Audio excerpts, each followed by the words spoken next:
எங்களை நேசிக்கிற நல்ல ஆண்டவரே, சர்வ வல்லமையுள்ள பிதாவே, பரலோக தேவனே, உம்முடைய நாமத்தை நாங்கள் மகிமைப்படுத்துகிறோம். இதுவரையில் எங்களை பாதுகாத்து, பலப்படுத்தி, ஆசீர்வதித்து, வழிநடத்தி வந்த தேவன், கர்த்தாவே, இந்த வாரத்துல ஆண்டவர் இந்த மன்னா நிகழ்ச்சியில எங்களை கூட்டி சேர்த்து உமக்கு நன்றி செலுத்துகிறோம். இந்த நாள்ல இந்த வாரத்தில் நாங்கள் தியானிக்கிறதான வசனங்கள் எங்களுக்கு ஆசீர்வாதம் உள்ளதாய் மாற்றி தரும்படியாய் உம்முடைய கருத்துல ஒப்பு கொடுக்கிறோம். தடைப்பட்ட ஜனங்களை கர்த்தர் துரிதமாய் கூட்டி சேர்ப்பீராக. ஆண்டவரே, இந்த ப்ரோக்ராமுக்கு எந்த விதமான தடை இல்லாம எல்லாம் நேர்த்தியாய் நடைபெறுவதற்கு கர்த்தர் நீர் உதவி செய்யும்படியாய் ஜெபிக்கிறோம். ஆண்டவரே, உம்முடைய பிரசன்னம் ஆண்டவரே இந்த நேரம் முழுவதும் எங்களோடு கூட இடைபெறட்டும், எங்களோடு கூட பேசுங்க. உம்முடைய வார்த்தை அப்படியே உட்கொள்ள எங்களுக்கு நீர் உதவி செய்யும்படியாய் ஜெபிக்கிறோம். உம்முடைய சமூகத்தில் எங்களை தாழ்த்தி அர்ப்பணிக்கிறோம். ஆண்டவர் மகிமைப்படுவீராக. உமக்கே கனமும் மகிமையும் செலுத்துகிறோம். இயேசு கிறிஸ்துவின் நாமத்தில் வேண்டுகிறோம் பிதாவே. ஆமென், ஆமென். Thank you brother. இந்த வேளையிலும் இந்த பைபிள் ஸ்டடிக்கு வந்த ஒவ்வொருவரும் இயேசுவின் நாமத்தில் வாழ்த்து வரவேற்கிறோம். Over to sister Lydia. Thank you. Thank you so much. Praise the Lord. நம்ம சங்கீதம் 107வது அதிகாரத்தை தியானிச்சுட்டு இருக்கோம். ஒரு சின்ன ரீகேப் பண்ணிடலாம், அதுக்கப்புறம் நம்ம வாசிக்கலாம். ஸோ சாம் 107 இது ரொம்ப அழகான ஒரு சங்கீதம், என்னோட ஒரு பர்சனல் ஃபேவரட். ஸோ 105 சங்கீதம் 105ல் வந்து இஸ்ரவேல் மக்கள் வந்து எகிப்திலிருந்து வெளியில வந்ததை பார்த்தோம். 106ல் ஆண்டவர் எவ்வளோ அழகா மிக பொறுமையோட அந்த மக்களை வந்து காப்பாற்றி வழிநடத்தி வந்தாருன்னு பார்க்குறோம்.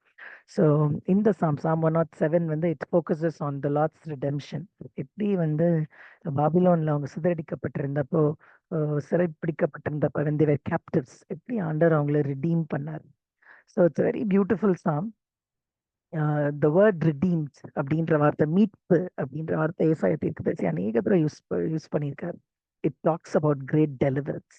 அதே இந்த சங்கீதத்திலே நீங்க பார்த்தீங்கன்னா இந்த ஒரு ரிடெம்ஷனோட நீட் இருக்கிற situation, adversity, trouble, distress, misery, நான் ரெஃபரன்சஸ் போட்டிருக்குதுல, நீங்கள் அப்புறம் வாசிச்சு பாருங்க.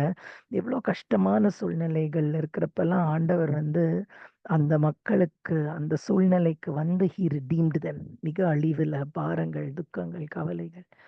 ஸோ காட் ரிடீம்ட் தெம் அப்படின்றது தான் இந்த சங்கீதம். அண்ட் இந்த சங்கீதத்தோட மோஸ்ட் பியூட்டிஃபுல் திங் என்ன, it talks about 5 specific situations. verse 4 to 9ல when you lose your way, வழி தெரியாம நிக்கிறப்போ இப்படி ஆண்டவர் ஹெல்ப் பண்ணாரு. when you've lost your freedom, டஞ்சன்ல, பிரிசன்ல சிறைப்பிடிக்கப்பட்டு சங்கிலிகளால கட்டப்பட்டு இருக்கிறப்போ எப்படி வந்து ஆண்டவர் விடுதலை கொடுக்கிறார். when you've lost your health, பாவத்து நிமித்தம் சுகத்தை பலவீனப்பட்டு போறப்ப எப்படி ஆண்டவர் விடுதலை கொண்டு வர்றார்.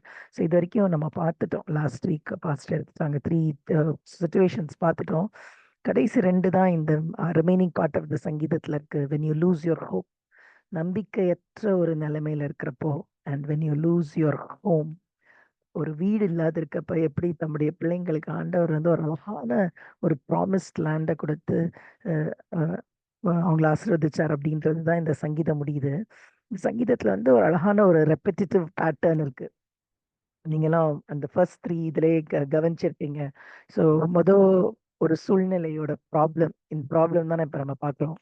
வழி தெரியாம நிற்கிறப்போ, சிறைப்பிடிக்கப்பட்டிருக்கிறப்போ, பலவீனப்பட்டிருக்கிறப்ப, நம்பிக்கையற்று இருக்கிறப்ப, எது தங்குறதுக்கு இடம் இல்லாத that's your problem. And that is followed by a petition or a prayer. So அதுக்கு அந்த சூழ்நிலையில இருந்து ஏறெடுக்கப்படுற ஜெபம். அண்ட் 3வது ஸ்டேஜ், காட்ஸ் பவர்ஃபுல் இன்டர்வென்ஷன். ஆண்டவர் எவ்வளோ பலவான அந்த சூழ்நிலைகளுக்குள்ள இன்டர்வீன் பண்றாரு. அண்ட் 4 வந்து as a result of that we need to give praise. எப்படி ஆண்டவருக்கு நன்றி உள்ளவங்களா இருக்கணும். இது வந்து இட் கீப்ஸ் ரிப்பீட்டிங். இந்த நான் ஃபர்ஸ்ட் 4 சிச்சுவேஷன்ஸ்லையும் வழி தெரியாம இருக்கப்ப சிறைப்பட்ட அது வந்து verse 4 and 5ல இருக்கு. Followed by prayer. நான் அடுத்த வசனம் வந்து காட்ஸ் இன்டர்வென்ஷன், அடுத்த வசனம் ப்ரைஸ். நீங்க பாத்தீங்கன்னா இந்த 6, 7 the last 3 columns, column 2, 3, 4 வந்து almost it is similar. Especially 2 and 4 ஜோம் பண்றப்போ அதுக்கு பதில் கொடுக்கிறாரு, நம்ம துதிக்கலாம். அந்த பதில் வந்து நம்ம சூழ்நிலைக்கு தேவையான வழி தெரியாதப்ப நேரான he leads them in straight path. சிறைப்பிடிக்கப்பட்டிருக்கிறப்போ he sets us free. So God's intervention and the appropriate problem. ஆனா நம்ம பண்ண வேண்டியது பாருங்க, பிரேயர் அண்ட் பிரைஸ். அது it is always the same. எவ்வளோ பெரிய ஒரு ஹோப்ஃபுல்லான சாம்ல நம்ம வாழ்க்கையில் எவ்வளோ ப்ராப்ளம்ஸ் வந்தாலும் சரி, இந்த காலம்ல வந்து வேற வேற வேற ப்ராப்ளம் இருக்கு. நீங்க இன்னும் நிறைய ரோஸ் ஆட் பண்ணணும்னா ஆட் பண்ணிக்கலாம், உங்களுக்கும் எனக்கும் இருக்க வாழ்க்கையில. நம்ம கடந்து போற பாதையில we can add more rows to it. ஆனா அந்த 2, 3, 4 will never change. And this morning நம்மளோட அஹ், அஹ், கரங்களை தூக்கி we should say hallelujah God. ஏன்னா we have an unchanging God. நமக்கு என்றும் மாறாது. நான் கடந்து போற சூழ்நிலைகள் மாறலாம். என்னோட ஒவ்வொரு நாளும் நான் சந்திக்கிற பிரச்சனைகளும், ஒவ்வொரு நாளும் நான் சந்திக்கிற அஹ், சவால்களும் வந்து வேற வேற மாதிரி இருக்கலாம். It may seem impossible for me. இந்த ஃபர்ஸ்ட் ஸ்லைட்ல அட் யுவர் விட்ஸ் எண்ட் தான் ஹெட்டிங் கொடுத்துருந்தேன். நம்மளோட எல்லா திறமைகள், நம்மளோட எல்லா முடியும்னு நம்ம நினைக்கிறதோட எண்ட் பாயிண்ட் நம்ம வந்துடலாம். But the next 3 columns of your life are always the same. நீங்க ஜோம் பண்றப்போ God will show himself powerful on your behalf. And ஆண்டவரை துதிக்கிற துதியை நம்ம வாயில வைப்பார். நம்ம வாசிக்கலாமா? Psalm 103, 107, 23 to 28 வாசிக்கலாம். சங்கீதம் 107, 23 28.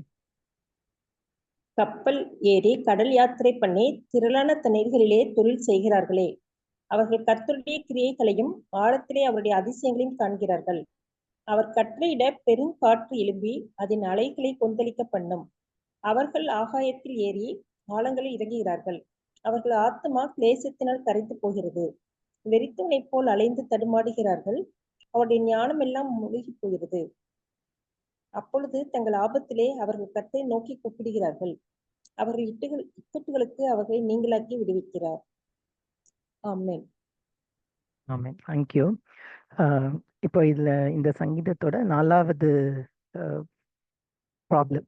ஸோ ஃபர்ஸ்ட் வந்து வழி தெரியாது இருக்கிறப்போ, சிறைப்பிடிக்கப்பட்டிருக்கிறப்போ, பலவீனப்பட்டிருக்கிறப்போ அதை நம்ம பார்த்துட்டோம். 4வது வந்து when you've lost your hope, நம்பிக்கையே இல்லை. அவங்களுக்கு நம்பிக்கையற்ற சூழ்நிலை எப்படி வந்துச்சு பாருங்க. முதல் வசனம் 23வது வசனம், கப்பல் ஏறி கடல் யாத்திரை பண்ணி திரளான தண்ணீர்களிலே தொழில் செய்கிறார்களே. So those who go down to the sea in ships, who do business on great waters. நம்ம சொன்னோம், இது ஆண்டவர் இந்த சங்கீதம் ஃபுல்லா வந்து வேற வேற சவால்கள், வேற வேற டேஞ்சர்ஸ், அபாயமான நேரங்கள்ல மக்கள் ஆண்டவர் நோக்கி கூப்பிட்டதை பார்க்குறோம். நம்ம இந்த கடல் அப்படின்னு பார்க்குறப்போ பாபிலோன் தேசத்துல இருந்து சிறையிடிக்கப்பட்ட மக்கள் இப்போ கேப்டிவா இருக்காங்க. அங்கேருந்து ஆண்டவர் கொண்டு வந்த மீட்புக்கு டிஸ்கிரைப் பண்ற சங்கீதம் தான் இதுன்னு சொன்னோம். So there is nowhere C is involve. ரொம்ப கடல் யாத்திரை. இஸ்ரேல் மக்களுமே ரெட் சி, யோர்தான் நதியை வந்து நடந்து போனாங்க. பட் ஒரு படகுல போன மாதிரி நம்மளுக்கு எந்த பிக்சர்ஸும் இல்லை. ஆனா இஸ்ரேல் மக்களோட நெய்பர்ஸ் எல்லாம் ஈரு சீதோனிய மக்கள், அவங்க எல்லாம் ஆல் தேர் நெய்பர்ஸ் வேர் சீஃபேரர்ஸ். அவங்க வந்து பயங்கரமா கடல்ல பயன்படுத்தினவங்க, கடல்ல வந்து பெரிய வியாபாரங்கள் செஞ்சவங்க. அண்ட் இன்னொரு வே ஆஃப் அண்டர்ஸ்டாண்டிங் இஸ் ஏசாயா 54:11 இருக்கு, பீயிங் அவே ஃப்ரம் ஹோம். அவங்களோட வீட்டில் அவங்க இல்லை, அவங்களுக்கு ஆண்டவர் குறிக்கப்பட்ட இடத்துல அவங்க இல்லை, ப்ராமிஸ்ட் லேண்ட்ல இல்லை. இப்போ ஸ்லேவ்ஸா, அடிமைகளா வந்து பாபிலோன்ல சிறைப்பிடிக்கப்பட்டிருக்கிறாங்க. Their life itself was like a terrible storm. நம்ம எங்க வாசிக்கிறோம்னா அதை ஏசாயா 54:11 பார்த்தீங்கன்னா, சிறுமைப்பட்டவளே, பெருங்காற்றில் அடிப்பட்டவளே, தேற்றரவற்றவளே, இதோ நான் உன் கல்லுகளை பிரகாசிக்கும்படி வைத்து நீல ரத்னங்களை உன் அஸ்திகாரமாக்கி. God says to his people, oh you afflicted one, நீ வந்து you've lost your identity. நீ வந்து ஒரு அடிமையா பாபிலோன் தேசத்துல இருக்க, your past. ஸோ பெருங்காற்றில் அடிப்படணும்னா கடலுக்கு போய் தான் இருக்கணும்னு இல்லை. நீங்களும் நானும் we will vouch for it. நிறைய சூழ்நிலைகள் நம்மளோட வாழ்க்கையில அப்படியே ரோலர் கோஸ்டர் ரைடு மாதிரி, படகு எப்படி ஸ்டார்ம்ல அடிப்படுதோ அந்த மாதிரி நம்மளோட லைஃப்ல கடலுக்கு போகாமலே எவ்ரிடே லைஃப்ல we come across many situations. So இந்த மக்கள் கூட when they had ஒரு அடிமைகளா பாபிலோன் தேசத்துல இருந்தப்ப பெருங்காற்றில் அடிப்பட்டவர்களா இருந்தாங்க. they were not comforted. So it was very meaningful to them as well. So இந்த சூழ்நிலை வந்து டிஸ்கிரைப் பண்றது ஒருவேளை அவங்க கடலுக்குள்ள போகாட்டி கூட it was very meaningful to them. ஏன்னா அவங்க நடந்து போற பாதை வந்து கடல் அலைகள் கொந்தளிக்கப்பட்டு அந்த படகுல இருக்கவங்க எப்படி ஹோப்லெஸ்ஸா கூக்குரலிப்பாங்களோ அந்த மாதிரி கொடுமையா தான் இஸ்ரேல் மக்களோட வாழ்க்கை இருந்தது. அது மட்டும் இல்ல, though the Jews were not seafaring people, நிறைய கிங்ஸ், சாலமன், யோசபாத் எல்லாரும் they had lucrative trading business, fleets எல்லாம் வச்சிருந்தாங்க ஜோசபத்ல நீங்க பாத்தீங்கன்னா. So there were kings who had business on the sea. So இப்போ அவர் என்ன சொல்றாரு பாருங்க, கடலுக்குள்ள போறப்போ many times we see God's power. 23ல பாருங்க, திரளான தண்ணீர்களிலே தொழில் செய்யறவங்க வந்து தொழில் செய்யறவங்க வந்து they may be mariners, they may be merchants, fishermen.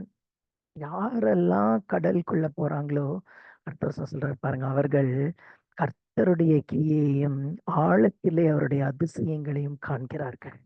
They have seen the works of the Lord and his wonders in the deep. So கடலுக்குள்ள போற எல்லாரும் though they go for a business trip, அவங்க ஒருவேளை ஒரு பிஸ்னஸ்க்கு போனாலும் they see God's work. ஏன்னா நிறைய நேரம் நம்ம எல்லாம் லேண்ட்ல ஸ்பெண்ட் பண்றோம், கடலுக்குள்ள போக போக தான் நமக்கு தெரியும் ரோடு கிடையாது. You rely on a compass, அந்த அது காமிக்கிற டைரக்ஷன்ல நம்ம மூவ் பண்றோம். அந்த மாதிரி தண்ணி வந்து ஓவர் பவரிங்கா வரப்போ the power of nature is so beautifully felt. இயற்கையோட வல்லமையை வந்து நடு கடல்ல கடற்கரைக்கு நின்னே வந்து we can see the beauty of God's creation. கடல் உள்ள நடுவில் போக போக எப்படி இந்த நேச்சர் வந்து ஓவர் பவர் பண்ண முடியும்ன்ற இன்னர் கான்சியஸ்னஸ் வருது. The deep itself is a wonder. அந்த ஆழங்கள் அப்படின்றதே வந்து ஆழத்திலே அவருடைய அதிசயங்களை காண்கிறார்கள். அந்த ஆழம் அப்படின்றதே வந்து it's wonderful thing. It is God's creation. கடலுக்குள்ள பிறப்பிருக்கிற வெரைட்டி ஆஃப் கிரீச்சர்ஸ் அதெல்லாம் ஆண்டவர் படைச்சாரு. To consider and adore the infinite perfections of a God whose the sea is. கடல்ல ஒருவேளை கடற்கரை நிக்கிறப்ப நம்ம கண்களை வானத்துக்கு மேலே நேராக்கி கைகளை உயர்த்தி என்ன சொல்லணும், லார்ட் திஸ் இஸ் யார்ஸ், நீங்க படைத்தது. ஆழங்கள்ல போக போக வெரைட்டி ஆஃப் கிரீச்சர்ஸை பார்க்க even the colours of the waters நீங்க பாத்தீங்கன்னா ஸ்கைலேருந்து ரிஃப்ளெக்ட் ஆகி தண்ணியோட கலர்ஸே டிஃப்ரெண்டா இருக்கும். எவ்வளோ பியூட்டிஃபுல்லா ஆண்டவர் அது கிரியேட் பண்ணியிருக்காரு அப்படின்றத உணர்றோம். அண்ட் நாட் ஜஸ்ட் தட், பாருங்க அந்த வருஷத்துல 2வது லைன் என்ன சொல்லுது, ஆழத்திலே அவருடைய அதிசயங்களை காணுகிறார்கள். ஆழம் அப்படின்றது when you take the spiritual meaning, it's not just the depth of the sea. நம்மளோட ஆவிக்குரிய வாழ்க்கையில கூட there are times we go to depths நம்மளோட personal லைஃப்ஸ்ல. in the midst of the great sea அப்படின்றது வந்து that which is dangerous, deep, mysterious. அந்த இடத்துல சங்கீதக்காரன் எழுதுறாரு, God's power and majesty are revealed. ஆழங்கள்ல அதிசயங்களை காண்கிறார்கள். இந்த காலவேளையில that should be our prayer. ஆண்டவரே, in my depths let me see your wonders. Second line பாருங்க, the deep isn't just a place of fear, it's a place where God's wonders are manifest. ஒருவேளை பேதுரு வந்து கடற்கரையில ஆண்டவர் பார்க்கறப்ப சொல்றாரு, நான் முழுசும் ட்ரை பண்ணோம், எங்களுக்கு மீனே கிடைக்கல அப்படின்னு பேதுரு வந்து அப்படியே ஹெல்ப்லெஸ்ஸா நிக்கிறப்போ ஆண்டவர் சொல்றாரு, launch out into the deep. இன்னும் ஆழத்துல உங்களை ஒருவேளை இந்த கால வேளையில உங்களோட ஆவிக்குரிய வாழ்க்கையில் are you still standing on the shores? இன்னும் கடற்கரையிலே நம்ம நின்றுட்டு இருக்கிறோமா? God is calling us. ஆழத்துல வா, ஏன்னா ஆழத்துல அவருடைய அதிசயங்களை காண்பீர்கள். Launch out into the deep. இந்த காலவேளையில let's ask God for that experience. ஒருவேளை இன்னும் ஆவிக்குரிய வாழ்க்கையில நீர் காட்டுகிற ஆழங்களுக்கு போக உதவி செய்யுங்க. ஒருவேளை ஆழம் அப்படின்னு நினைக்கிறப்போ டேஞ்சரஸா, டீப்பா, மிஸ்டீரியஸா, டெப்தே இல்லாத மாதிரிலாம் இருக்கலாம். ஆனா it is there that you will find God. ஆழத்திலே அவருடைய அதிசயங்களை காண்கிறார்கள். It is a place where God's wonders are manifest. இந்த காலையில that we are prayer. ஒருவேளை it can be இன்னும் ஹார்ட்ஷிப்பா இருக்கலாம், இன்னும் சேலஞ்சிங்கா இருக்கலாம். ஆழத்துக்கு வந்து ஒரு பாட்டம்லெஸ்ஸா அடியே தெரியலன்னா இட்ஸ் வெரி ஹார்ட். ஆனா நல்லா நீங்களும் நானும் புரிஞ்சுக்கணும், அவருடைய நித்திய புயங்களால நம்ம எப்பயுமே தாங்கப்படும். அவரை விசுவாசிக்கிற எந்த பிள்ளைங்களும் வந்து அவரை ஒரு நாளும் கைவிட்டு சரித்திரமே கிடையாது. ஏன்னா அது eternal God is our refuge, அநாதி தேவனின் அடைக்கலம். அவருடைய நித்திய புயங்கள் உனக்கு ஆதாரம். His everlasting arms shall sustain us. So is he calling you to the deep? இன்னும் ஒரு greater calling, இன்னும் ஒரு greater இன்னொரு பெரிய அழைப்பு, இன்னொரு கடினமான காரியத்தை செய்ய ஆண்டவர் உங்களை அழைக்கிறார் அப்படின்னு if you are feeling in the depths of your heart this morning, this verse for you. ஆழத்திலே அவருடைய அதிசயங்களை காண்கிறார்கள். Sometimes the last line பாருங்க, the very things that intimidate us or overwhelm us. இது மட்டும் என்னால செஞ்சிட முடியாது அப்படின்னு நம்ம நினைக்கிறோம்ல, இது மட்டும் வேண்டாம் சுவாமி. Those are the places where we most clearly see his power. ஆழத்திலே அவருடைய அதிசயங்களை காண்போம். ஸோ நம்ம ஆழங்களுக்கு போக பயப்பட வேணாம். ஆண்டவர் வந்து ஆழத்துல வலைய போட பேதுரு போட்டான். அவனால வலைய வெளியில இழுக்க முடியாத அளவுக்கு he got an overhaul. This morning, God has spiritual blessings in store in the அதை கொடுத்து பயப்பட வேணாம். Let's launch out. ஏன்னா அவருடைய அதிசயங்களை காண்கிற இடம் அது.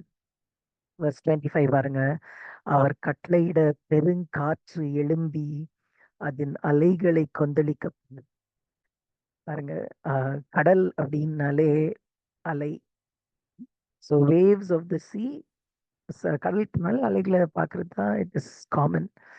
ஆனா அந்த சங்கீதக்காரன் எழுதுறாரு பாருங்களேன், for she spoke. அவர் பேசினதுனாலதான் பெருங்காற்று வந்துச்சு, ஸ்டாமி விண்ட் வந்துச்சு, அதன் அலைகள் கொந்தளிக்க. ஸோ அந்த கடல்ல வர பெருங்காற்றுக்கும் அலைகளுக்கும் காரணர் யாரு? ஆண்டவருடைய வார்த்தை. வசனம் இருக்கு, Psalm 148:8, அக்கினியே, கல்மழையே, உறைந்த மழையே, மூடு பனியே, அவர் சொற்படி செய்யும் பெருங்காற்றை. Stormy wind fulfilling his word. நம்ம வாழ்க்கையில வர ஸ்டாமி விண்ட்ஸ் எல்லாம் அவர் சொல்ல வந்திருக்கு அப்படின்றத நம்ம அக்செப்ட் பண்றப்போ பெரிய சமாதானம் ஆண்டவர் கொடுப்பாரு. And இந்த பெருங்காற்றை கடந்து ஃபைனல் பிளேஸ்க்கு சேஃபா போய் சேர ஆண்டவர் வந்து வழி நடத்துவார் அப்படின்ற கான்ஃபிடன்ஸ் இருப்பார். பாருங்க, it especially appears in storms at sea. லேண்ட்ல இருந்து நம்மளுக்கு ஒரு சாண்ட் ஸ்டார்மோ பெரிய புயலோ வந்தாலும் நம்ம வீட்டுக்குள்ள வந்து கதவு முடிக்கலாம். But when it is at the sea, அப்படியே எக்ஸ்போஸ்டா நேச்சரோட ஃபியூரிக்கு, இயற்கையோட அந்த சீற்றத்துக்கு அப்படியே ஒரு மறைவிடமே இல்லாத நிக்கிறப்போ the psalmist reminds us, அவர் சொல்லிதான் வந்திருக்கு. அவர் சொல்லிதான் வந்திருக்கு. The wonders begin to appear in the deep. நீங்க ஆழத்துல போறப்போ அவருடைய அதிசயங்களை காண ஆரம்பிப்பீங்க. ஏன் தெரியுமா? அங்க ஆண்டவருடைய சத்தத்தை கேட்பீங்க. When God commands and raises strong winds, பெருங்காற்று ஆண்டவர் அவருடைய வார்த்தையினால எழுப்புவார். எப்படி எழுப்பினாரு? டு fulfill his word, அவரோட பர்பஸ், அவருடைய வார்த்தையை நிறைவேற்ற. you will see God showing himself strong on your behalf. ஏன் ஆழத்துல போனோம்? why should we launch into the deep? ஏன் ஆழத்துல போனா ஆண்டவருடைய மகிமையை காண்போம் அப்படின்னா, ஆழத்துல போறப்போ ஆண்டவருடைய குரல், God will speak on your behalf. ஆண்டவருடைய குரல் வரும். என்ன பேசுறாரு? பெருங்காற்றை உருவாக்குறாரு, அலைகள் வருது. ஆனா அது எல்லாம் it is at the Lord's command.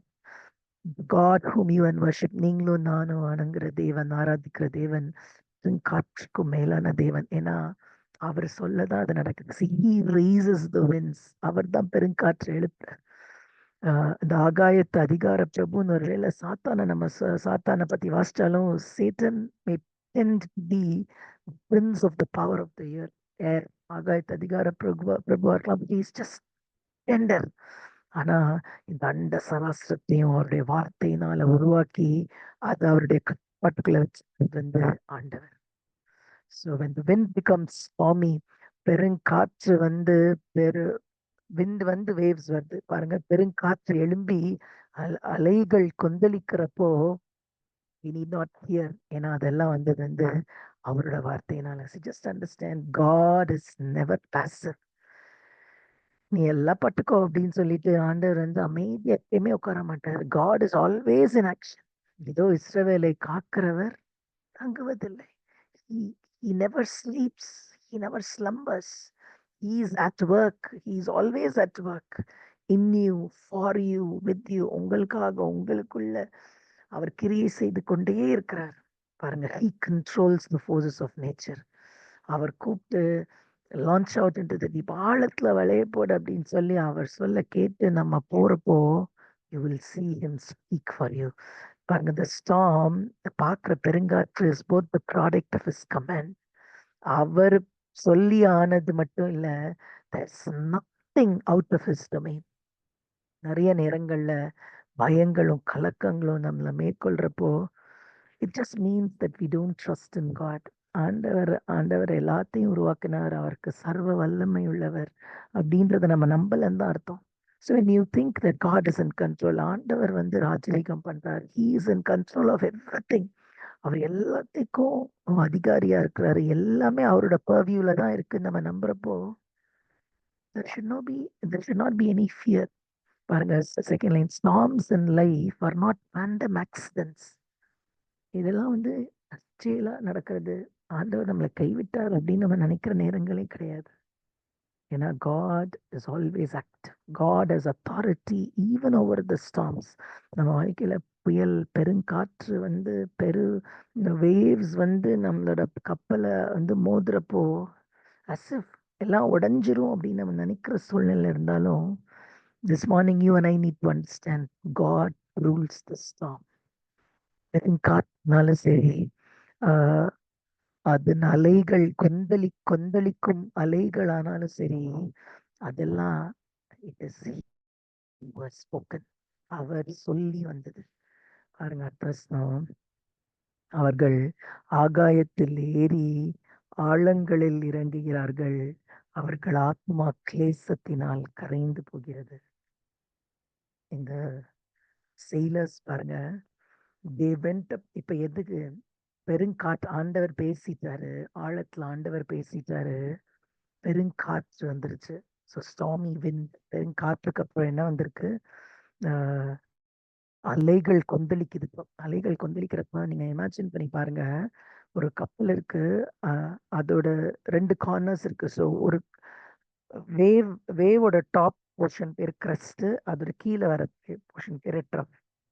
அந்த வேவ் மேல போறப்ப அந்த படகும் மேல போகுது, அண்ட் கீழே அந்த வேவ் கீழே இறங்குறப்ப, அந்த அலை கீழே இறங்குறப்போ படகும் கீழே வருது. அப்ப படகுக்குள்ள இருக்கிறவங்க எப்படி இருப்பாங்க யோசிச்சு பாருங்க. கப்பலுக்குள்ள இருக்கிறவங்க அப்படி ஒரு ரோலர் கோஸ்டர் ரைடு மாதிரி, நம்ம அந்த எக்ஸிபிஷன்ஸ் எல்லாம் பார்க்க ரைடு மாதிரி மேல போயிட்டு கீழே வராங்க. பவர்லெஸ், எந்த வித இது கண்ட்ரோல் பண்றதுக்கு அவங்களால முடியாது. கப்பல்ல ஒருவேளை நிறைய மெக்கானிசம்ஸ் இருந்தாலும், சுக்கான rudder, sail, there are many things, டைரக்ஷனுக்கு திருப்புறதுக்கு நிறைய உபகரணங்கள் இருந்தாலும் எல்லாமே பவர்லெஸ். ஏன்னா பெருங்காற்று அவ்வளோ பெருசா இருக்கு. இப்ப அதோட ரிசல்ட் பாருங்க, அவர்கள் ஆத்மா கிளேசத்தினால் கரைந்து போகிறது. their courage melted away in misery. இப்படி ஒரு கமெண்டேட்டர் எழுதுறாரு, அந்த பெருங்காற்று வந்து கொந்தளிக்கிற அலையில அந்த படகு எப்படி இருக்கணுமா, they are like tennis balls ராக்கெட்ல அடிக்கிறப்ப எவ்வளவு மேல போயிட்டு அந்த பக்கம் கீழே போக, திருப்பி அங்கிருந்து அடிக்கிறப்ப திருப்பி மேல வந்து நெட்டை கிராஸ் பண்ணி வருதுல்ல. லிட்ரலா ஷிப்ஸ் வந்து நேச்சர்ஸ் ஃபியூரிக்கு முன்னாடி அப்படிதான் இருக்குமா. they seem to mount up to heavens, மேல வரைக்கும் வந்து போய் திருப்பி கீழே, then couch again, then they would go down to திருப்பி கீழே வந்து திருப்பி மேல். அந்த மாதிரி ஒரு டென்னிஸ் பால் மாதிரி படகு வந்து அலைக்கழிக்கப்படுது. இன்னும் காமெண்டேட்டர்ஸ் என்ன சொல்றாங்கன்னா, this is one of the most powerful descriptions of a storm at the sea to be found anywhere in literature. இலக்கியத்துல எங்கும் எல்லா இடத்தை விட ஒரு பெருங்காற்று வந்து கொந்தளிக்கிற அலைகள்ல ஒரு படகு, ஒரு கப்பல் எப்படி அலசடிக்கப்படும் அப்படின்றத வர்ணிச்சிருப்பாங்கல்ல. So this is the most powerful description. ஏன்னா எப்படி ஒரு டென்னிஸ் பால் மேல போயிட்டு கீழே வருதோ, அந்த மாதிரி அலைகளோட அந்த கப்பலும் மேல போயிட்டு கீழே வருது. The sailors didn't cause the storm that almost drowned them. இந்த sailors, merchants எல்லாம் பிசினஸ் பண்றவங்க தானே போறாங்க, அவங்களுக்கும் இந்த எதுக்குமே சம்பந்தம் இல்லை. ஆனா அவங்களுக்கு ஒண்ணு மட்டும் தெரியும், அவங்க முங்க போறாங்க, they are powerless. இதுக்கு முன்னாடி ஒரு 3 பிக்சர்ஸ் பார்த்தோம்ல, வழி தவறி நின்னவங்க, சிறை இழுக்கப்பட்டிருக்கவங்க, அதெல்லாம் நீங்க பாத்தீங்கன்னா பலவீனப்பட்டு அவங்க செய்த பாவத்தினால பண்ணாங்க, அந்த சூழ்நிலையில இருந்தாங்க அப்படின்றத நம்ம பார்த்தோம். இந்த இடத்துல வந்து இவங்க இதுக்கு காரணமா இருக்கு இந்த மாதிரியே தெரியல. they were not responsible for this. ஆனா அவங்க ஒரு பிசினஸ் ட்ரிப்ல போறப்போ அவங்களுக்கு இவ்வளவு பெரிய ஒரு சூழ்நிலை அவங்க மீட் பண்றாங்க. நம்மளோட வாழ்க்கையில கூட we may find ourselves in a situation that we are not responsible. நம்ம அதுக்கு காரணமே இல்ல. நம்ம அதுக்கு சம்மந்தமே பட்டிருக்க மாட்டோம். ஆனா ஒரு பெரிய புயலுக்குள்ள நம்ம ஒரு வேளை மாட்டிட்டு இருக்கிற மாரி இருக்கலாம். But this morning God's word tells us that ஆழத்துல தான் ஆண்டவருடைய அதிசயங்கள நீங்க காண்பீங்க. ஸோ இந்த மாரி ஒரு சூழ்நிலையில அவங்களுக்கு எப்படி இருக்கு பாருங்க. They lost all courage. அந்த லாஸ்ட் லைன் பாருங்க. அவர்கள் ஆத்துமா கிளேசத்தினால் கரைந்து போயிடுச்சு. See the situation becomes overwhelming. இந்த மாரி பயங்கரமான சூழ்நிலைகளுக்குள்ள வர ஒருவேளை it can B a financial crisis. பொருளாதார நெருக்கடியா இருக்கலாம், சரீர பிரகாரமான நெருக்கடியா இருக்கலாம், இல்ல வீட்ல குழப்பங்களா இருக்கலாம், வேலை ஸ்தலத்துல இருக்கிற குழப்பங்களா, யூ நேம் இட். நான் சொன்னேன்ல, ஒருவேளை இங்க 4 ரோ தான் இந்த சங்கீதத்துல இருக்கு, 4 ப்ராப்ளம். நம்மளோட வாழ்க்கையில போட்டா என் நம்பர் ஆஃப் ரோஸ் போட்டுட்டே போவோம். பட் எத்தனை ரோஸ் அந்த டேபிளுக்கு வந்தாலும் அடுத்த 3 வந்து மாறவே மாறாது. அதே மாதிரி தான் சூழ்நிலைகள் வந்து கேன் பிகம் ஓவர்வெல்மிங். எவ்வளோ ஓவர்வெல்மிங்னா பாருங்க, ஆத்துமா கிளேசத்தினால் கரைந்து போன souls were melted, emotionally and spiritually overwhelmed. ஒருவேளை வெளியில பார்க்க நல்லா தான் இருப்பாங்க. காய்ச்சல், தலைவலி, எந்த பெயின், பிசிக்கலா எந்த பெயினுமே இருக்காது. ஆனா we can go through circumstances that are emotionally draining. ஆத்மா கிரைம்ஸ்ன்றது வந்து பாருங்க, பிசிக்கல் பெயின் கிடையாது. நமக்கு தெரியும், நம்ம எல்லாம் வந்து we are triune beings. ஆவி இருக்கு, ஆத்மா இருக்கு, சரீரம் இருக்கு. சரீரத்துல உபாதைகள் வரப்ப நம்ம மாத்திரை சாப்பிட்டுக்கிறோம். இந்த ஆத்மா வந்து இந்த சோல் வந்து சீட் ஆஃப் ஆல் இமோஷன்ஸ். நம்மளோட செல்ஃப் கான்சியஸ்னஸ் கொடுக்குறது. இந்த இமோஷனல் பேட்டில்ஸ் வரப்போ you just cannot ignore. Emotionally and spiritually overwhelmed அப்ப என்னாகும், ஆத்மா கிளேசத்தினால் கரைந்து courage fails and fear takes over. பயம் மேற்கொள்ள ஆரம்பிக்குது.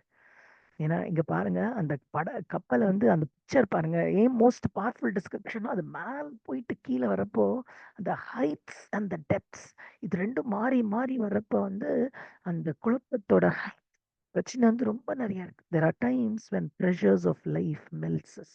It can be a loss of a loved one. It can be an uncertainty. என்ன நடக்க போதோ அப்படின்ற அந்த ஒரு ஃபீலிங். அதில் யாராவது நம்ம இழந்து நிற்கலாம். It can be anything. என்ன வேணா போட்டுக்கோங்க. That can melt you. That can make you feel small, lost, over, அப்படியே தொலைஞ்சு போன மாதிரி. நம்ம பார்வையிலே நம்ம சின்னதா இருக்க மாதிரி காணாம போன ஒரு ஃபீலிங், ஓவர்வெல்ம் ஃபீலிங் இருக்கு.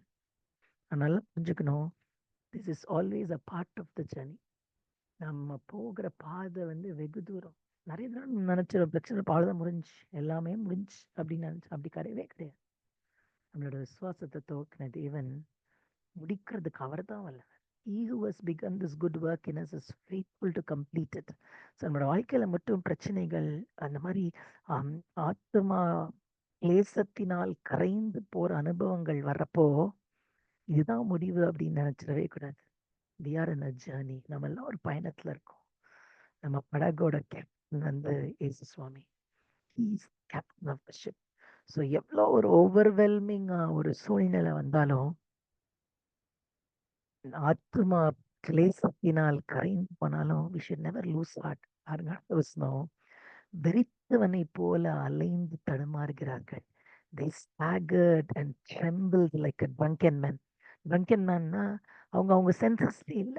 என்ன செய்யணும், என்ன பண்ணணும் எதுவுமே தெரியல. Totally last. பாருங்க, அவர்களுடைய ஞானம் எல்லாம் முழுகி போகிறது. They were at their wits end. இந்த சங்கீதத்துல எல்லா சூழ்நிலையிலும் they were at their wits end. wits end அவங்களோட திராணிக்குள்ள அந்த சூழ்நிலையை அவங்களால ஹேண்டில் பண்ண முடியல. All their wisdom was useless. ஒருவேளை சீஃபேரஸாக இருக்கிறதுனால சீல ரொம்ப பரிச்சயமா இருக்கலாம். they would have known everything. தேசாமியோட சீஷர்கள் இருந்தாங்கல்ல, கலிலேயா கடல் அவங்களுக்கு எல்லாம் தெரியும். they were all seasoned fishermen. there were many things, many times they could not handle. அந்த மாதிரி அவங்களோட ஞானம் எல்லாம் மூழ்கி போகிறது. எல்லாம் போயிடுச்சு. ஸோ எவ்வளோ ஒரு ஆத்மா கிளேசத்தினால் கரைந்து போறப்போ அந்த ஷிப்பு மேல கீழே டாஸ் ஆறப்ப பாருங்க, they were used to the sea. எவ்வளோ அவங்க சீ ஃபேரர்ஸ் அந்த படகுல கடலை பத்தி அவங்களுக்கு தெரிஞ்சிருந்தாலும் குடிபோதையில இருக்க ஆட்கள் மாதிரி they were பயத்தினால கரைஞ்சிட்டாங்க. they were reeling to and fro, tossing. மேல கீழே போய் தலைலாம் சுட்டுது. sickening. The whole ship's crew was in confusion. அவங்கள பாதுகாத்துக் கொள்ள என்ன செய்யணும்னே அவங்களுக்கு தெரியல. ஏன்னா அவங்களோட ஞானம் எல்லாம் முழுகி போயிடுச்சு. when you're at your wit's end, என்னோட எல்லாமே ட்ரை பண்ணிட்டேன், எனக்கு தெரிஞ்சவங்கள வச்சு அணுகி பார்த்துட்டேன், தெரிஞ்ச சொல்யூஷன்ஸ் பார்த்துட்டேன், I've done everything. ஆனா இந்த ஒரு ப்ராப்ளம்க்கு சொல்யூஷன் வரல அப்படின்னு நம்ம இருப்போம்ல, ஞானம் எல்லாம் முழுகி போகிறது. அதுதான் அந்த சூழ்நிலை. All their wisdom was swallowed up. நம்ம இப்போ யோனா 1ஆம் அதிகாரத்துல பார்க்கிறோம், பெரும் காற்று வருது. அதையும் பாருங்க, ஆண்டவர் தான் உருவாக்குறார். God spoke. ஏன்னா உள்ள இருக்கார், அவரோட ஊழியக்காரர் உள்ள தூங்கிக்கிட்டு இருக்கார். நினிவேக்கு போகாம தர்ஷீஷ்க்கு போயிட்டு இருக்காரு. அவங்க என்ன பண்றாங்க, படகெல்லாம் லைட்டன் பண்றாங்க, எல்லாம் குட்ஸ கீழே போடுறாங்க, என்னென்னமோ ட்ரை பண்றாங்க, எல்லாரும் ஜோம் பண்றாங்க, ஒன்றும் ஆகல. கடைசியில தான் யோனாவை தூக்கி போடுறத நம்ம பார்க்கிறோம். So they try every means. அவங்கள்ட்ட இருக்க லாஸ்ட் ரிசார்ட் வரைக்கும் தங்களை பாதுகாத்துக் கொள்ள ட்ரை பண்ணுவாங்க. ஆனா அதுக்கு மேலேயும் ஒரு பாயிண்ட் அதுல, அதுதான் அந்த லாஸ்ட் லைன், அவர்களுடைய ஞானம் எல்லாம் முழுகி போகிறது. Verse 28 பாருங்க. அப்பொழுது என்ன ஒரு பியூட்டிஃபுல் வேர்ட்ல தென். ஸோ அதுதான் நான் சொன்னேன், லைஃப்ல எப்பயுமே வந்து இதுதான் முடிஞ்சிச்சு, I am at my wit's end, I give up அப்படின்ற ஒரு பாயிண்ட் நம்ம வரவே முடியாது. There is no point of giving up. This morning I want to encourage you, ஒருவேளை இது போதும், இதுக்கு மேலே இவங்க திருந்தவே மாட்டாங்க, இவங்க மாறவே மாட்டாங்க, இந்த சூழ்நிலை மாறவே மாறாது, இந்த பலவீனம் போகவே போகாது, இந்த ஜெபம் கேட்கவே படாது அப்படின்ற அந்த ஒரு எக்ஸ்ட்ரீம் பாயிண்ட்ஸ்க்கு நம்ம போகவே கூடாது. ஏன்னா ஹெல்ப்லெஸ்னஸ் அப்படின்ற ஒரு வார்த்தை கிறிஸ்தவனோட வாழ்க்கையில கிடையவே கிடையாது. அதனால்தான் அதிகாரம் நினைக்கிறேன், do not cast away your confidence which is of much reward அப்படின்னு வசனம் இருக்கு.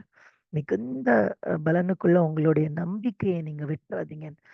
ஒரு கிறிஸ்டியனோட most favourite most important word is that hope. ஏன்னா it's Christ in you, the hope of glory. Paul எழுதுறாரு, மகிமை நம்பிக்கை என்னன்னா கிரைஸ்ட் இன் யூ. அப்பொழுது நீங்க அண்டர்லைன் பண்ணிக்கோங்க. தென் மேபி முன்னாடி இருக்கிற எல்லா சூழ்நிலையிலையும் வந்து நினைக்கிறேன் அப்பொழுது அப்படின்ற வார்த்தை இந்த இடத்துல எல்லா வசனத்துல லாஸ்ட் லைன் பாத்தீங்கன்னா, நம்ம 25 பாருங்க, பெருங்காற்று எழும்பி அலைகள் கொந்தளிச்சு. 26 பாருங்க, ஆத்துமா கிளேசத்தினால் கரைந்து போகிறது. 27 பாருங்க, ஞானம் எல்லாம் முழுகி போகிறது. எல்லா சிச்சுவேஷன்ல இருக்கப்போ அப்பொழுது then. So there is never a giving up point in the life of a Christian. End point ஒன்று கிடையவே கிடையாது. ஏன்னா அவர் துவக்கினார், அவர் முடிப்பார். அவங்க விட்ஸ் எண்ட், அவங்களோட ஞானம் எல்லாம் முழுகி போன பிறகு, பலனற்று போன பிறகு, when they were lost everything, என்ன பண்றாங்க, they cried out to the Lord in their trouble. தங்கள் ஆபத்திலே அவர்கள் கர்த்தரை நோக்கி கூப்பிடுகிறார்கள். And he brought them out of their distresses. அவர்கள் இக்கட்டுகளுக்கு அவர்களை நீங்களாக்கி விடுவை. இந்த வசனம் திரும்ப திரும்ப இந்த சங்கீதத்துல வந்திருக்கும், எனக்கு தெரியும். திரும்ப திரும்ப டிஃப்ரெண்ட் சூழ்நிலைகள் நம்ம பார்க்கிறோம். Something you can hold close to your heart. உங்க ட்ரபிள், அவர்கள் ஆபத்து, தங்கள் ஆபத்திலே அவர்கள் கர்த்தரை நோக்கி. உங்க ஆபத்து வந்து இந்த கால வேளையில உங்களோட வாழ்க்கையில, உங்க குடும்பத்துல, இட் கேன் பி எனி. உங்க ட்ரபிள் வந்து இட் கேன் பி எனிதிங். ஆனா அந்த முன்னாடியும் பின்னாடியும் தான் will always remain the same. You should cry out to the Lord, and அடுத்தது பாருங்களேன், he brought them out of their distresses. அவர்கள் இக்கட்டுகளுக்கு அவர்களை நீங்களாக்கி விடுவிக்கிறார். How seasonable it is at such a time to pray. நம்ம நிறைய பேர் என்ன பண்ணிடுறோம், இந்த மாதிரி சூழ்நிலைகள் வரப்போ ஆண்டவர் என்னை கை விட்டுட்டார், இல்ல ஒண்ணு அந்த சுச்சுவேஷன்ல போயிடும், அவ்வளவுதான், நான் பாவம் செஞ்சுட்டேன், ஆண்டவர் என்னை கேட்க மாட்டாரு, I am out of his coverage நம்ம நினைச்சிடறோம். இல்ல இன்னொன்னு வந்து, இன்னொரு குரூப் ஆஃப் பீப்புள் ஆண்டவர் ஏன் எனக்கு இப்படி செஞ்சாரு அப்படின்னு வந்து ஒரு கேள்வி கேட்கறாங்க. See, both these sides are very dangerous. ஏன்னா ஆண்டவர் இல்லாம நம்ம வாழ்க்கையை ஃபேஸே பண்ண முடியாது. We can never position ourselves away from God. ஆண்டவர் இல்லாம அப்படின்ற ஒரு பொசிஷன் நம்ம போயிடவே கூடாது. எவ்வளோ சூழ்நிலை அட்வர்ஸா இருந்தாலும், ஆண்டவரே உங்க வீட்டை நான் எங்க போவேன் சுவாமி, அவரை கொஸ்டின் பண்றதோ, அவரை டவுட் பண்றதோ, இந்த ரெண்டுமே நம்மளுக்கு வந்துடவே கூடாது. அப்பதான் நம்மளோட ஹார்ட் வந்து it will run towards prayer. நிறைய தடவை அந்த ப்ரேயிங் பொசிஷனுக்கே நம்ம இருக்க மாட்டோம். That's very sad. சாத்தான் வந்து அப்படிதான் நம்மளை ஏமாத்திடுவான். அந்த மேல இருக்க சூழ்நிலைகள்ல என்ன பண்ணிடுவான், he will take you far from God saying ஆண்டவர் ஒரு ஆப்போசிட்டா பார்த்து நம்மளுக்கு அவர் அகேன்ஸ்டா போறாரு. அந்த மாதிரிலாம் சாத்தான் நம்மளுக்கு பிக்சர் பண்ணிடுவான். பட் நல்லா புரிஞ்சுக்கணும். அவர் சொல்லி தான் he spoke and the wind came. அவர் சொல்லி தான் இந்த பெருங்காற்று வந்துச்சு. He knows our limits. நீங்களும் நானும் கடந்து போற சூழ்நிலையை அறிஞ்சிருக்கிறார். நம்மளால எவ்வளவு தாங்க முடியும்னு அவர் அறிஞ்சிருக்கிறார். சோதனையோட கூட அதை கொள்ற வழியையும் அவர் கொடுப்பார். He has his finger on our pulse. நம்ம டாக்டர்கிட்ட போனா நம்ம பல்ஸ் நம்ம அவர் ஃபிங்கர்ஸ் வச்சு நம்ம பார்ப்பாங்க. ஏன்னா it டெல்ஸ் so much about your body. நம்மளோட வாழ்க்கை, நம்ம கடந்து போற நேரங்கள், நம்மளோட பயங்கள், நம்மளோட கரேஜ் எங்க மெல்ட் ஆகும், நம்மளோட அறிவுக்கு எது எல்லை, எல்லாம் ஆண்டவருக்கு தெரியும். So never position yourself away from God. ஆனா அதனால தான் சொல்றேன், அப்பொழுது அந்த பாயிண்ட் ரொம்ப important. Then the crew had used every device. அவங்களுக்கு தெரிஞ்ச சுக்கானாவோ செயிலாவோ வாட் எவர் இட் இஸ் இந்த ஷிப் எல்லாத்தையும் யூஸ் பண்ணது, எல்லாத்தையும் துணிமணிலாம் வெளியே தூக்கி போட்டாங்க, சாப்பாடெல்லாம் வெளியே தூக்கி போட்டாங்க. they knew எப்படிலாம் அந்த படகை காப்பாத்திக்கலாம் அப்படின்றதுக்கு they tried every possible way. But ஆனா எதுவுமே ஒர்க் ஆகல. So they called on the Lord for his help. யோனாலே பார்த்தீங்கன்னா அந்த ஷிப் கேப்டன் யோனா அப்படிதான் சொல்லுவான், how can you sleep? உன்னால எப்படிதான் தூங்க முடியும்?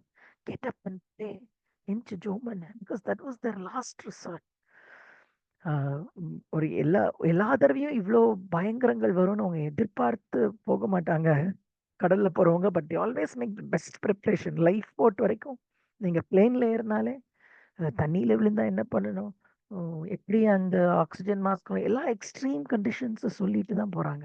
ஆனா should always know we have the liberty of access to God by prayer.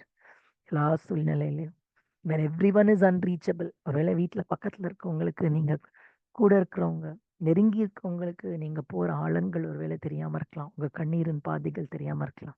But there is a person who is not a stranger to your troubles. உங்களோட எல்லா இக்கட்டுகளுக்கும் புரிஞ்சவர். He's been in your shoes. இந்த உலகத்துல இருந்திருக்காரு, அவர் பாட அனுபவிச்சிருக்கார். He knows everything you're undergoing. And அது மட்டும் இல்ல, நம்ம எபிரேயர் 4ல வாசிக்கிறோம்ல, நம்மள அந்த எல்லா விதத்துலயும் நம்மளை புரிஞ்சு நம்மளை சிம்பைஸ் பண்றதுக்கு there is a high priest. And அவர் நமக்காக பரிந்து பேசுறார். அவர் கிட்ட போறதுக்கு to obtain grace, to obtain mercy in times of need. அவருடைய கிருபாசனம் 24/7 இருக்கு. So the liberty of access, the last lineல இருக்கு, to make sure a liberty of access to God by prayer. அந்த வழி எப்பயுமே திறந்திருக்கணும். ஆண்டவரை நம்ம கேள்வி கேட்டுட்டு அகங்காரமா கேள்வி கேட்டுட்டு இருந்தாலோ, இல்ல பயந்து அவரோட அன்பை டவுட் பண்ணிட்டு இருந்தாரோ, இந்த கான்ஃபிடன்ஸ் நம்மளுக்கு வராது. எப்பயுமே அவர் என்னோட அப்பா, நான் அவருடைய பிள்ளை அப்படின்ற அந்த ரிலேஷன்ஷிப்ல இருக்கப்பதான் we can just cry out to God. பாருங்க, when முன்னாடி இப்படி ஒரு சேயிங் உண்டா, those who would learn to pray go to sea. ஜெபிக்க கத்துக்கணும்னா கடலுக்கு போங்க. அவர் காமெண்டேட்டர் எழுதுறாரு, we will go to sea to learn to pray. அப்படின்னா என்ன அர்த்தம்? கடினமான சூழ்நிலைகள் வரப்போ that customs us to pray. அவருடைய கிருபாசன தண்டைக்கு போறதுக்கு he gives us grace, he gives us boldness. நல்லா புரிஞ்சுக்கணும். லாஸ்ட் லைன் பாருங்க, our wits end is never our faith's end. நல்லா புரிஞ்சுக்கோங்க.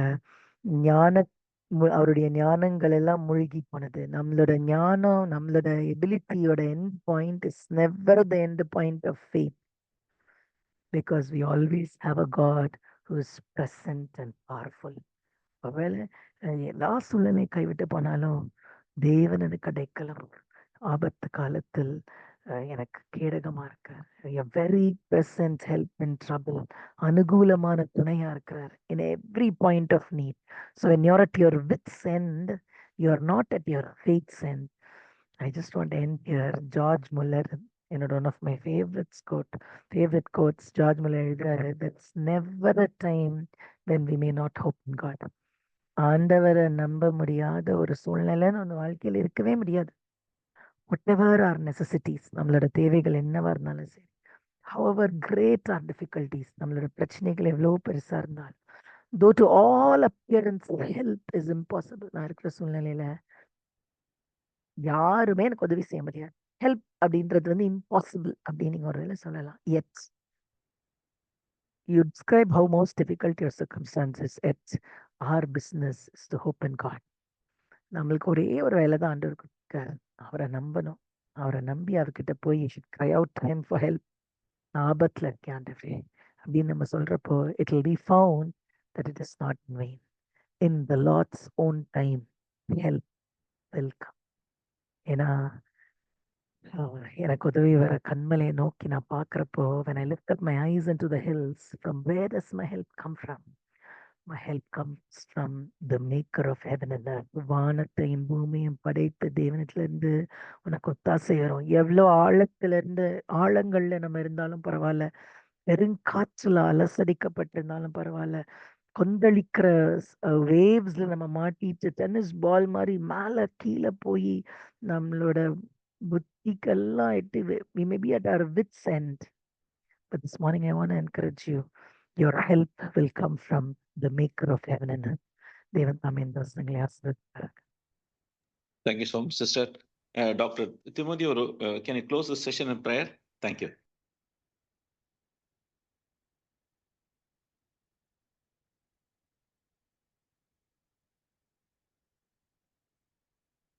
Gracious Heavenly Father, Lord, thank you for the Bible study, what we got through our sister, Lord.